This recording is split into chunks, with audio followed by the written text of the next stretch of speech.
హైదరాబాద్ శంషాబాద్లోని బహదూర్గూడ శనివారం ఒక్కసారిగా రణరంగంగా మారింది. దేశ ప్రతిష్టాత్మక బుల్లెట్ ట్రైన్ ప్రాజెక్టు భూసేకరణ ప్రక్రియ రైతులు వర్సెస్ పోలీసులుగా మారిపోయింది. 650 ఎకరాల భూమి చుట్టూ రక్షణ కంచె వేసేందుకు రెవెన్యూ యంత్రాంగం, హైడ్రా అధికారులు రంగంలోకి దిగడంతో అన్నదాతలు అగ్గిమీద గుగ్గిలమయ్యారు. న్యాయం చేయకుండా భూములను ఎలా లాక్కుంటారంటూ అధికారులపైకి దూసుకెళ్లారు.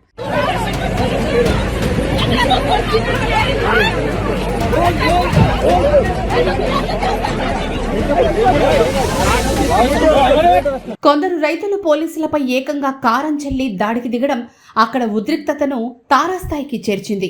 ఈ భారీ ఆపరేషన్ కోసం ప్రభుత్వం ముందే వ్యూహాత్మకంగా వ్యవహరించింది.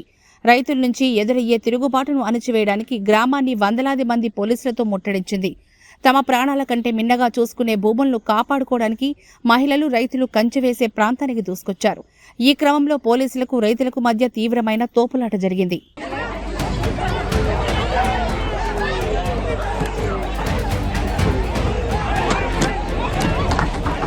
ఈ ఘర్షణ వాతావరణంలో నరసింహ అనే స్థానిక రైతు తీవ్ర అస్వస్థతకు గురై ఒక్కసారిగా అక్కడే స్పృహ తప్పి పడిపోయాడు. దాంతో తోటి రైతులు ఆగ్రహంతో ఊగిపోయారు. అపస్మారక స్థితిలోకి వెళ్లిన నరసింహను ఆసుపత్రికి తరలించేందుకు పోలీసులు ప్రయత్నించగా, మాకు ముందే న్యాయం చేయాలి, ఆ తర్వాత ఇక్కడ అంగుళం భూమిని ముట్టుకోవాలి అంటూ రైతులు పోలీసులను అడ్డగించి భీష్మించు కూర్చున్నారు.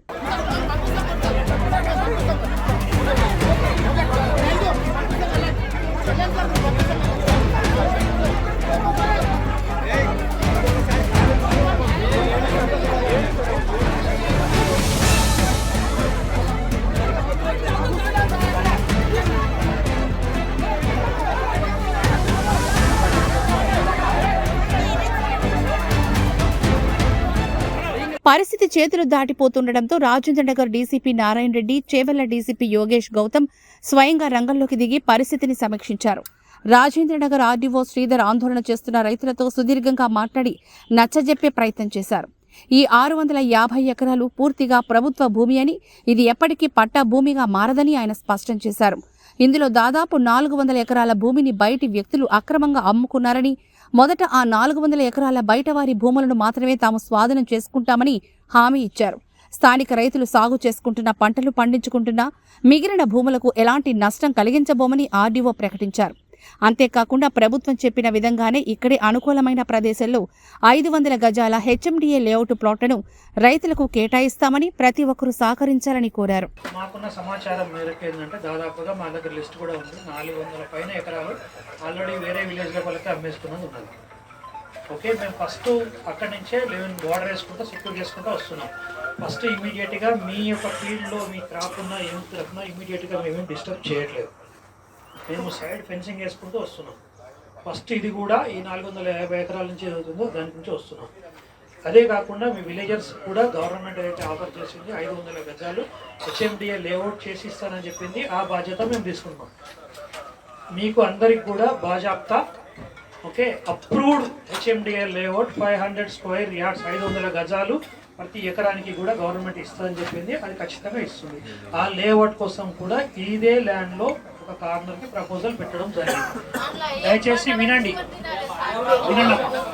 దయచేసి వినండి, కోఆపరేట్ చేయండి. మీకు కూడా ఎవరికి కూడా ఇబ్బంది చేయాలని గవర్నమెంట్ ఉద్దేశం కాదు. మీకు ఎవరికి కూడా ఇంకొకరికం కాదు. వేరే మీలో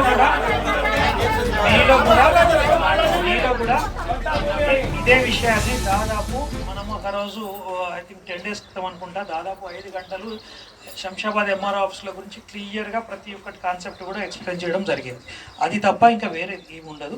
ఇనిషియల్గా కూడా ఈ 400 ఎకరాలు ఏదైతే మనకి 4 నుంచి 450 ఎకరాలు బయటకి అమ్ముకునేదో దాన్ని బట్టినే ఉండదు. మీ దానికి ఇమీడియట్గా ఎఫెక్ట్ ఏమీ ఉండదు. సో మీ ఫీల్డ్ మాత్రం ప్రస్తుతానికి ఎటువంటి డ్యామేజ్ ఏమీ ఉండదు. ఓన్లీ బార్డర్ సెక్యూర్ చేస్తున్నాము, వాటర్ ఫెన్సింగ్ చేస్తాం. అధికారులు హామీలు ఇస్తున్నప్పటికీ గత అనుభవాల దృష్ట్యా ప్రభుత్వాలను నమ్మలేమని, భూమి చేతులు దాటిపోతే తమ బతుకులు రూఢిన పడతాయని అన్నదాతలు ఆందోళన వ్యక్తం చేస్తున్నారు.